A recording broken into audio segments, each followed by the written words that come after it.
안녕하세요. 전문가와 함께 진행하는 알렉스입니다. 오늘은 뉴스타 부동산 에이전트이신 이상규 부사장님을 모시고 부동산에 관한 전반적인 소식을 여러분에게 알려드리고자 합니다. 이상규 부동산의 우리 부사장님 안녕하십니까? 네, 안녕하십니까? 예, 어떻게 전도 여행은 잘 다녀오셨습니까? 예, 하나님의 은혜로 건강하게 잘 그러시군요. 다녀왔습니다. 저 그래서 잘 다녀오셨는지 늘 걱정했는데 이렇게 밝은 얼굴로 뵙게 되니까 너무 반갑습니다. 자, 오늘 인사님 부동산에 관해서 이제 말씀을 해주시는데 거래를 하다 보면은 여러 가지 생소한 그 부동산 용어들이 나옵니다. 자, 그런데 셀러나 바이어께서 종종 이런 용어들을 잘못 이해하거나요, 또는 이해하지 못해서 어려움을 많이 겪게 됩니다. 한번 말씀을 좀 해주시죠. 예, 맞습니다. 딜을 하는 과정에서도 용어를 잘못 이해하기도 하고 네네. 동상이몽, 그러니까 동상이몽. 서로 다른 해석을 해서 네네. 나중에 분쟁이 일어나기도 하고요. 또 어렵사리 딜을 잘해서 에스크로에 들어갔는데 서로 오해를 해서 그 에스크로 기간 중에 딜이 깨지는 경우도 종종 있고요. 그렇군요. 그런 용어 중에 하나가 이제 as is 컨디션, 이제 세일, 그러니까 보통 이제 있는 as 그대로, is, 있는 그대로. 예, 예. 네네. 그래서 셀러 바이 입장이 서로 다르기 때문에 또 해석도 다르고, 그래서 이제 문제 소지가 많고요. 네네. 그래서 또 모든 계약이나 거래에서 또 이 as is 컨디션 세일이 똑같이 적용되지 않는 것이 현실이에요. 또 셀러 바이어가 다 다르기 때문에 예. 그래서 정해진 딜은 없습니다, 사실은요. 예. 그래요? 그러면은 딜을 하는 과정에 지금 말씀하신 그대로 정해진 딜에 룰은 없다는 거죠. 예, 예. 그렇군요. 그렇다 보면은 이 as is sale, 그죠? 이 as is 용어를 갖고 서로 이해관계가 다르기 때문에 분쟁이 일어날 수도 있을 것 같습니다. 예, 예. 그러면은 일단 as is sale이 무슨 뜻인지 간단히 정의를 해주시기를 부탁드립니다. 예, as is 세일은 네. 사실 이제 자동차 같은 상품이나 또 부동산을 사고 팔 때 사용되는 법률 용어예요. 자동차나 예. 그리고 부동산을 사고 팔 때. 그렇죠. 근데 이제 그렇군요. 자동차하고 부동산이 다른 게 뭐냐면은 네. 이제 셀러가 네네. 이제 주택 같은 부동산을 팔 때는 예, 예. 현재 지금 있는 상태로 이제 매매를 한다는 내용이 이제 as is 세일인데, as is 예, 그대로. 사실, 예, 이 예. 문구를 계약서에 넣지 않는다 하더라도 사실은 부동산 매매는 애초부터 as is 세일이에요. 그래요? 예, 다만 오. 이제 론이 된다든지 뭐 어프레이지 나온다든지 이런 컨틴전시가 있는 조건이 붙어 있는 매매죠. 근데 이제 자동차 매매는 즉석에서 보고 뭐 컨디션 이런 걸 보질 않잖아요. 예, 예. 그래서 바로 문제가 생겨도 바이어가 사기를 증명하지 못하면은 계약 파기를 할 수가 없이 그렇죠. 예, 예, 그런 예. 시간적 틈이 별로 없잖아요. 없죠. 예, 그렇죠. 물론 예. 레몬법이라 해서 사후에 아하. 클레임을 할 수 있긴 하지만 예, 자동차는 좀 하고 이제 이 부동산하고 좀 다릅니다. 예. 그렇군요. 이 선생님, 금방 자동차 같은 상품의 매매에 대해서 말씀을 하셨는데요. 부동산 매매의 경우는 어떻습니까? 예, 부동산의 경우에는 이게 자동차처럼 이렇게 바로 사는 게 아니라 네네. 에스크로를 들어가서 주택 상태를 봐야 하는 그런 조건부 기간이 있잖아요. 그걸 컨딘전시라고 컨딘전시라고 그러죠? 하죠. 그래. 예, 네네. 사실 모든 부동산 거래는 이 컨딘전시가 있기 때문에 as is 컨디션 세일이라고 보면 돼요. as is 예, condition 이라고 sale. 네네. 보면 되는 게, 네네. 맨 처음 우리가 오파를 넣었을 때 그때 똑같은 상태로 네네. 이제 맨 마지막에도 매매를 종결하는 것이니까 사실상을 as is 컨디션이라고 보는데, 이제 셀러분들이 이 부분에 대해서 오해를 합니다. 셀러분들이 예, 예. 바이어 아니고 예, 셀러분들이. 셀러분들이 네. 만약에 뭐 카운터 오퍼라든지 이런데 as is sale 조항을 넣었을 경우에는 처음에 여한 어떤 상태라도 똑같은 상태로 주택을 팔 수 있을 거라고 생각합니다. 보통 그러니까 셀러들이. 네, 셀러들이 그렇게 그래서 생각하네. 그 문구를 넣으면은 네. 바이어들이 인스펙션을 하고 난 다음에도 뭐 수리를 해달라는 그런 권리 자체도 없다고 이렇게 생각합니다. 근데 이거는 잘못된 생각이에요. 그래요? 네, 왜냐하면은 as is 컨디션 세일 조항이 있다가 하더라도 네네. 바이어는 수리를 요청할 권리가 있습니다. 네. 그래서 부동산의 경우 이제 오퍼를 넣잖아요. 네네. 그 계약을 맺잖아요. 네네. 이제 그거 자체가 벌써 조건부 계약이기 때문에 컨딘전시 네, 컨틴전시 계약이다. 계약이기 때문에 네네. 뭐 융자 조건, 인스펙션 조건, 뭐 어프레이저 조건 이런 것이 있잖아요. 네네. 네, 그래서 주택에 대한 가치를 다각도로 이게 보기 때문에 네. 결국은 에스크로 기간 중에 바이어가 그 집에 대한 어떤 상태에 대해서 요청을 할 수 있는 권리가 있거든요. 근데 바이어가 바이어가 요청을 근데 할 수 있는 권리가 셀러들이 이제 그것 자체도 없다고 그냥 있는 그대로 산다고 했는데 무슨 얘기냐? 뭐 이렇게 나올 수가 있죠. 그 제가 아시는 분도 에이지로 했는데 예전에 한번 뭐 클레임을 걸고 막 이렇게 하시더라고요. 예, 예. 아, 그러시군요. 예. 자, 그러면은 이 바이어와 셀러가 애초에 있는 그대로 우리가 말하는 에이지 그대로 팔기로 계약을 했는데 이제 인스펙션을 할 거 아닙니까? 예. 그런데 인스펙션을 하다 보면은 많은 문제가 생겨요. 그래서 이 바이어가 내가 캔슬을 하고 싶다. 그런데 셀러 입장에서는 무슨 소리냐? 분명히 당신이 에이지로 팔기로 그리고 내가 사기로 했는데 이런 제기를 할 수가 있습니다. 이의 제기를. 예. 어떻게 생각하십니까? 예, 금방 제가 말씀드렸듯이 아무리 에지이즈 세일이라 하더라도 네네. 뭐 안정상의 문제라든지 안정상에. 예, 무슨 코드에 문제가 있어갖고 이게 사람이 살 수 없는 그런 상태가 돼 있다든지 그래서 인허비터블이라고 그러거든요. 살 수 없는 그런 컨디션일 경우에는 네네. 아무리 에지이즈라 하더라도 바이어가 고쳐달라고 할 수가 있어요. 근데 이제 셀러 입장에서는 무슨 소리냐? 아까 금방 말씀하신 대로 에지이즈인데 네. 그래서 그렇게 버팅기게 되면은 계약 자체가 파기될 수도 있는 거죠. 아, 고쳐달라 그러는데 네, 고쳐주 에이지니까 내가 네. 고쳐줄 필요는 없다. 네, 네. 그런 그렇게- 의무는 없다 그랬을 때 네, 네. 아, 파기될 수 예, 있다. 예, 그렇죠. 한동안 네네. 우리가 이제 쇼세일이라든지 은행 매물이 있었어요. 한 네네. 3, 4년 전에. 그래서 가격을 많이 디스카운트 가격으로 구매를 했잖아요. 네네. 그래서 그때는 은행 측에서 에지이즈로 많이 팔았어요. 아, 네. 그렇죠. 네. 그렇죠. 하지만 경우에 따라서는 이거는 인허비터블이다. 살 수 있는 조건이 안 된다. 안 된다. 안전상의 문제가 있다. 이런 것을 통해서 고쳐달라고 요청하는 경우가 많았습니다. 에지이즈라 그래, 하더라도. 에이지라 예, 예. 하더라도. 그래서 그럴 경우에는 보통 은행에서 많이 고쳐줬어요. 저도 그런 경험을 많이 했고요. 아, 그 당시에도. 예, 예, 예. 아, 그래요. 그래서 셀러 입장에서 에지이즈로 이걸 팔았다 하더라도 그런 문구를 계약서에 넣었다 하더라도 바이어가 요청할 수 있다는 것을 이제 아셔야 될 것 같습니다. 그래서 아, 그런 자, 부분이 많이 오해를 하고 있습니다. 그러면은 예를 들어 저 바이어 입장에서는 건강상의 문제가 생기거나 또는 안전상의 문제가 생겼을 경우에는 그거를 요청할 수 있다는 말이죠. 에이지는 경우라도. 예, 예. 어. 그래서 이제 그런 것이 이제 문제가 되니까 셀러 네. 입장에서는 이 계약서에 아예 문서로 네네. 특정해 갖고 고쳐주지 않을 뿐만 아니라 고쳐는데 필요한 그런 크레딧도 주지 않겠다라는 부분을 좀 볼드체로 아, 그래요? 대문자로 대문자로? 네, 크게 해서 예. 바이어로 하여금 되도록이면은 고쳐달라고 하지 말자라고 다짐을 받아놓고 받아- 하는 게 좋긴 좋거든요. 아, 그래요? 그렇게 이제 교육을 시키면 이제 바이어 쪽에서도 예. 아무래도 무작정 고쳐달라고 하지는 않겠죠. 예. 그래서 그런 센스가 좀 필요하긴 필요해서 사실 케이스마다 다 다르기 때문에 네. 에지이즈 셀 같은 경우에는 상당히 이제 분쟁의 소지가 많고 이제 동상이몽에 서로 다른 해석을 하는 경우가 많이 그렇군요. 있죠. 그런데 네. 에이지는 그래도 건강상의 이유나 안전상의 문제가 있을 경우는 분명히 이제 바이어는 그것을 고쳐달라고 할 권리는 있다는 거죠. 그렇죠. 예, 아, 예. 그렇군요. 그래서 그것도 딜에 이제 네. 에스코 들어가서 다시 또 딜을 할 수 있는 그런 여지가 있는. 그래서 이제 사실은 이제 그 컨틴전시가 그래서 있는 거거든요. 조건부가 있는 거거든요. 아, 그렇군요. 예, 예, 예. 그러면 어떤 셀러들은 계약서상의 에이지 세일 문구가 네. 주택 상태에 관해서 셀러를 보호할 수 있는 장치라고 보는 사람도 분명히 있을 거 아닙니까? 그렇죠. 예, 예. 에지이즈니까 주택에 여하한 어떤 컨디션이라더라도 네네. 나한테 뭐 문제가 없지 않겠냐 그렇게 할 수 네네. 있는데 예, 맞습니다. 어느 정도 바이어의 클레임으로부터 아. 셀러를 보호할 수 있는 그런 역할을 합니다. 하지만 만병통치약은 아니에요. 그러니까 보통 셀러들이 그게 만병통치다 예. 이렇게 이야기할 수 있는 아니다. 그게 왜 그러냐면은 사실 요즘에는 이 소비자 보호법이 많이 강화가 됐어요. 아, 그래서 그래요? 저희 법조계에서도 소비자들을 소비자. 많이 소비자 쪽에서 많이 이렇게 그 페이버를 주는 그런 판결을 하는 준 경향이 있어요. 그래서 셀러가 의도적이든 아니면 아니든 주택 상태에서 디스클로저를 바이어에게 제대로 하지 않고 그냥 아무리 에지이즈 문구가 있다 하더라도 바이어 손을 들어주는 경우가 많고요. 아, 그래요.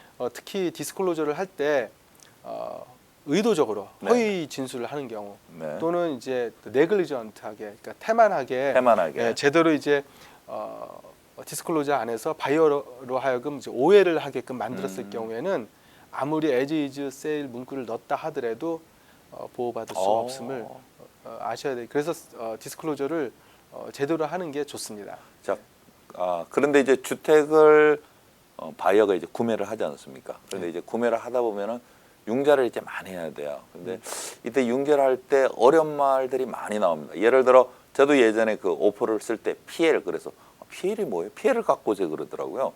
그래서 이 PL이 뭔가 처음에는 몰랐는데 그게 보니까 프리 어프러블 레러라고 그래서 그걸 좀 가져오세요 그러기도 하고 또 어떤 경우는 그 페이드 에스티메이트 이런 것도 이제 집으로 배달되는데 그건 도대체 뭐 이 시청하시는 분들이 모르는 경우가 굉장히 많으시거든요. 예. 그에 관해서 한번 잠깐 예. 말씀을 또 해주시죠. 이제 셀러 바이어들이 이제 많이 이제 헷갈려하는 부분, 네네. 그런 부분들이 이제 또 융자에 관한 부분이 있고 금방 말씀하신 대로 이제 네. 프리 어프로블 에러 같은 경우 있는데 예. 사실 프리 어프로블 에러는 네.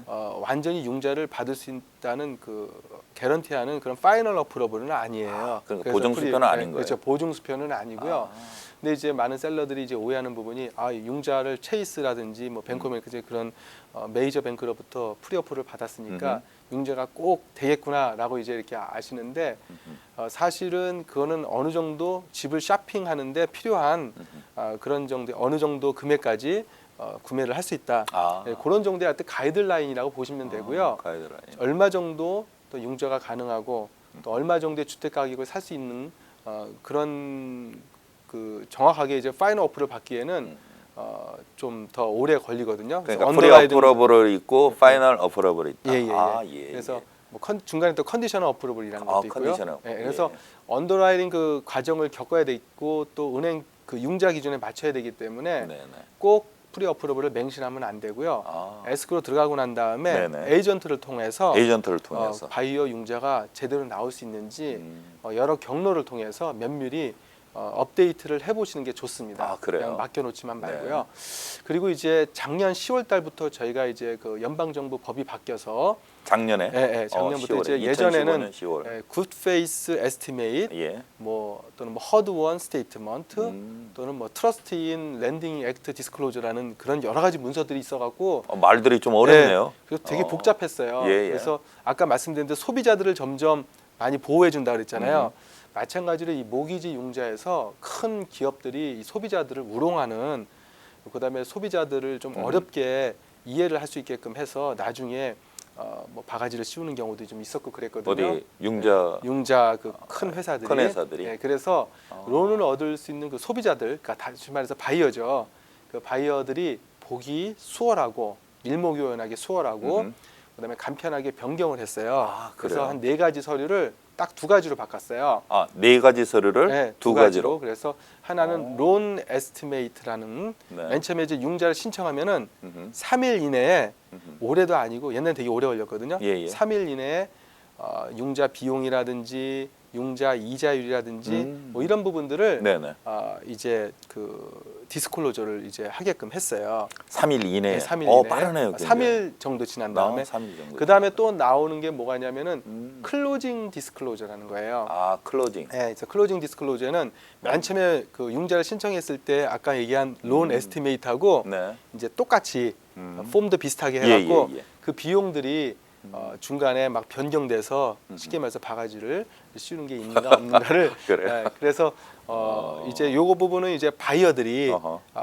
면밀하게 좀 봐야 되죠. 그래서 2가지 론 에스티메이트하고 그다음에 클로징 스테이트먼트. 클로징 디스클로저. 그거는 이제 론닥이 나오기 한 3일 전에 3일 동안 또 그 바이어로 하여금 천천히 볼 수 있게끔 제대로 그 비용이라든지 이런 것들 맨 처음에 얘기했던 거하고 제대로 됐는지 확인한 다음에 그 3일이 지난 다음에 그 다음에 이제 론 다큐멘트이 나오는 그런 이제 절차가 됐어요. 그래서 아직까지 이게 완전하지는 않지만 그래도 많이 진전된 과거보다 보기 쉽고 이해하기 쉬운 그런 소비자 보호 장치가 되었습니다. 그 2가지 다시 한 번만 말씀해 주십시오.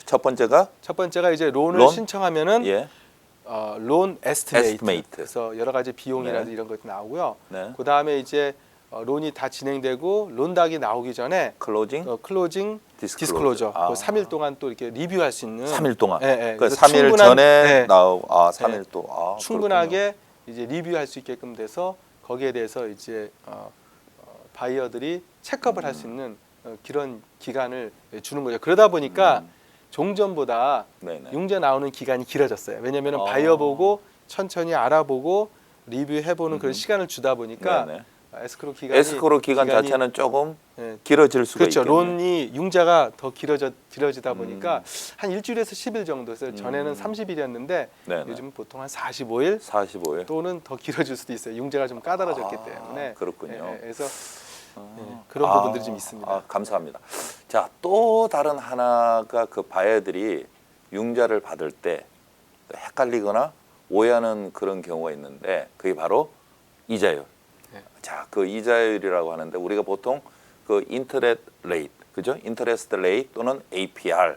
그래서 뭐 annual percentage rate 이렇게 이야기하는데 이 부분에 대해서 우리 그 시청자분들에게 좀 자세히 설명을 좀 부탁을 드립니다. 예, 예. 사실 이제 우리가 보통 이제 모기지를 받을 때 일반 그 바이어들이 가장 관심 있어하는 게 예, 예. 이자율이에요. 이자율이죠. 인터레스트 레이시라고 하는데 요즘은 이자율이 아주 좋지 않습니까? 그렇죠. 뭐 3.5, 3.25에 하신 분도 계셨고, 그래 3.25. 네, 3.75에 하신 분도 계셨고, 이야. 네, 그래서 여러 가지 이제 정말 럭키네요. 다운페이를 얼마큼 하느냐 뭐 이런 부분에 따라서 조금 달라지죠. 크레딧이 네네. 얼마나 크레딧. 따라서. 근데 이제 우리가 보통 이자율 그러면 이제 인터레스트 레이시라고 하는데 네네. 은행에서는 인터레스트 레이트뿐만 아니라 APR 금방 이제 사회자님께서 APR. 말씀하신 네. 애뉴얼 퍼센테이지 레이시라고 네네. 하는데 애뉴얼 퍼센트 레이트는 뭐냐면은 그 우리가 보통 인터레스트 레이트 하면은 뭐 30년 고정, 15년 고정 얘기하잖아요. 그렇죠. 보통 집을 이제, 사실 때 거기에다가 융자를 얻기 위해서 드는 비용들이 있어요. 그렇죠. 예. 또한 그 뭐 융자를 그 이자를 납기하기 위해서 고정하기 위해서 그 뭐 론 포인트를 론 포인트. 들을 이제 구매를 해서 이제 그게 사실 또 비용이죠. 그게 뭐 이렇게 클로징 시키기 위해서 클로징 코스트 이렇게 이야기하는 그렇죠. 그런 건가요? 클로징 코스트에 이제 론 포인트, 네. 론 오리제이션 피, 뭐 어프레이저 피, 뭐 그렇군요. 여러 가지 비용들이 있어요. 네네. 그 비용들을 합해서 네네. 1년으로 환산한 게 1년으로. 1년으로 해산한 게 애뉴얼 퍼센테이지 레이시예요. 예. 그래서 인터레스트 레이트는 3.75인데 애뉴얼 퍼센트 레이트는 뭐 4%, 4.25가 되겠죠. 왜냐하면 거기에 비용이 합치니까요. 네네. 그래서 만약에 은행을 두 군데로 코테이션을 받아서 견적을 받아서 두 개를 비교하고 싶다 그러면 네네. 인터레스트 레이트를 비교하는 것이 아니라 융자 비용도 합친 APR을 서로 비교하는 것이 좋습니다. 그래야지 더 정확하게 실질적으로 내 주머니에서 얼마만큼 돈이 나가냐. 그거 중요하죠. 그래서 APR로 계산을 했더니 만약에 APR이 더 높았다. 이자율은 예, 낮은데 그만큼 더 큰 비용이 들어갈 수 있다는 것을 알 수 있기 때문에 APR 인터레스트에서 그걸 아시는 게 좋습니다. 그걸 바이어들이 많이 헷갈려 하십니다. 그렇군요. 자, 그리고 융자에 대해서 좋은 말씀 해주셨고요. 그리고 이제 주택을 살 때 그 에스크로 비용 이렇게 이제 많이들 아니 에스크로가 한국에서 오신 분들은 아니 에스크로가 뭐야? 또 에스크로 비용이 뭐야? 이렇게 하는데 에스크로가 종결하게 드는 비용, 즉 클로징 코스트가 있는데요. 이게 좀 혼동됩니다. 그거는 뭐고 에스크로 비용은 또 뭐야? 뭐 이렇게 그 말씀을 좀 해주세요. 사실 이제 우리가 이제 캘리포니아는 에스크로 제도가 있어서 계약이 맺어지면은 네네. 에스크로에 들어가서 예. 그다음에 이제 그게 이제 마지막으로 이제 에스크로가 종결이 됩니다. 네네. 그래서 에스크로가 종결될까지 바이어 입장에서는 여러 가지 비용이 있습니다. 론을 들어간 데 비용, 그다음에 이제 에스크로 비용, 네. 에스크로 그 디파트 오피스 비용, 그다음에 뭐 타이틀 비용 여러 가지 비용이 있거든요. 이제 사실 에스크로 비용 그러면은 보통 이제 클로징 코스트라고 보통 얘기를 하는데 네네. 사실 클로징 그 비용의 일부가 이제 에스크로 오피스 비용이고요. 예. 그렇게 아시면 되고 그다음에 이제 그 클로징 비용이 많다 보니까 종종 바이어들이 셀러한테 클로징을 도와달라고 크레딧을 달라고 그렇게 많이 그래요? 얘기해요. 그래서 그때 난 리커링 클로징 코스트를 뭐 5,000불 달라 그래요? 또는 리커링 클로징 코스트를 5,000불 달라 이런 얘기하는데 난 리커링 클로징 코스트는 뭐냐면은 우리가 에스크로 오픈해서 딱 한 번 드는 비용들 네네. 예를 들어서 에스크로 비용이라든지 타이틀 비용이라든지 뭐 보험이라든지 뭐 이런 비용도 그다음에 뭐 어드미니스트레이션 피라든지 뭐 메신저 피라든지 네네. 이런 비용인 뭐 그다음에 카운티 이전세라든지 이런 행정 비용이고요. 그다음에 리커링 클로징 코스트는 뭐냐면은 리커링 한다는 건 계속 반복돼서 나눈 부분들. 그래서 뭐 재산세 같은 거는 집을 소유하고 있는 건 계속 내잖아요. 그렇죠. 근데 융자의 이자 부분이라든지 또 관리비, HOA, HOA. 그 호모노 소시에이션 있으면 그 관리 비용 계속해서 발생되는 비용인데 바이어들이 보통 이제 클로징 코스트를 요청을 해요. 네네. 그럴 경우에는 이 계속 발생되는 그런 리커링 클로징 코스트보다는 음흠. 한 번에 딱 이제 차지가 되는 난 리커링 클로징 코스트에만 적용이 됩니다. 예, 그래서 만약 5,000불 클로징 코스트를 달라고 그랬다면은 난 리커링 클로징 코스트가 별로 안 많은데 4,500불밖에 안 되는데 5,000불을 요청할 수가 있어요. 아 그래요. 그럼 5,000불을 다 쓰지 못하고 4,500불 크레딧을 받을 수밖에 없어요. 아, 그래요. 그래서 클로징 코스트하고 그 주택 그 오퍼 그 가격하고 잘 생각하면서 신청을 해야 돼요. 아 그래요. 너무 가격을 높게 내면서 그만큼 또 클로징 코스트를 요청하는데 다 못 쓸 경우가 있거든요. 그래서 가격을 조금 더 내리면서 클로징 코스트도 같이 내리는 예. 그런 이제 지혜가 필요하겠죠. 아 그런데 그 지금 보통 이제 바이어들이 집을 살 때 처음 이제 사시는 분들이 늘 이런 질문을 합니다. 내가 꼭 에스크로를 오픈해야 되느냐? 예를 들어 셀러랑 나랑 그냥 이렇게 둘이 하면 되지 않느냐? 이런 질문을 가끔 받게 됩니다. 자 그러면은 인생님 생각에는 뭐 캘리포니아는 에스크로가 있다 말씀하셨고 제가 이제 다른 주 이렇게 다녀보면은 다른 주에는 에스크로 제도가 없는 데도 있거든요. 그 뭐 타일을만 있거나 그런 데도 있는데 자 그럼 캘리포니아 사시는 분은 누구나 이 프로퍼티를 매매할 때는 에스크로를 꼭 열어야 됩니까? 예, 에스크로를 열어야 되는 이제 여러 가지 이유 중에 하나가요. 네네. 첫 번째로는 정말로 그분이 주인인지 아닌지, 아, 예, 거기 살고 있지만은 예, 예. 그 타이틀이 그분이 아닌지 그걸 알아봐야 되고요. 아, 그게 나온다는 예, 거죠. 그리고 그 부분에 있어서 또 중요한 거는 그분들이 리엔이 걸려 있는지 안 걸려 있는지, 아, 예, 뭐 그런 린이라고 하는 예, 거는 예를 거기에 들어 이제 융자라든지 예, 예. 또는 제 38이 제 3자가 음흠. 그 부분에 대해서 또 어떤 리엔 아니면 HOA라든지 이런 네네. 데서 또 리엔이 걸릴 수도 있고, 아, 그래요? 예, 그래서 그런 부분들을 깨끗하게 정리하지 않고서는 사실은 이게 트랜스퍼러블 타이틀이 이전이 힘듭니다. 그리고 나중에 설사 에스크로라든지 타이틀을 안 끼고 했다 하더라도 네네. 나중에 무슨 문제가 있냐면 제 3자가 나타나서 이 집이 내 집인데 왜 이렇게 맘대로 저기 트랜스퍼 했냐. 그래서 그런 문제가 좀 나중에 발생이 될 수가 있어요. 그러면 에스크로 비용을 바이어가 낼 경우에 그 모든 게 다 클리어가 됐는지 아닌지 다 확인을 해준다는 얘기죠. 예, 그걸 이제 클라우드 오브 리인이라고 그러는데 네네. 그런 부분들을 이제 왜냐하면 거기에 융자가 있으면 융자 회사에 얘기해갖고 네네. 그 비용 그것도 갚아야 되고 페이오프를 해야 되고 페이오프를 해야 그런 행정적인 일을 해야 되는데 네. 실질적으로 타이틀만 이전해서는 문제가 많죠. 네. 타이틀만 이전하면 되는 게 그러면 에스크로에서의 모든 게 다 조정이 된 상태에서 예. 이제 타이틀로 이렇게 넘어가는 그렇죠. 아 그렇게 네. 시스템이군요. 그래서 예, 예. 에스크로 제도가 이제 없는 주에는 네네.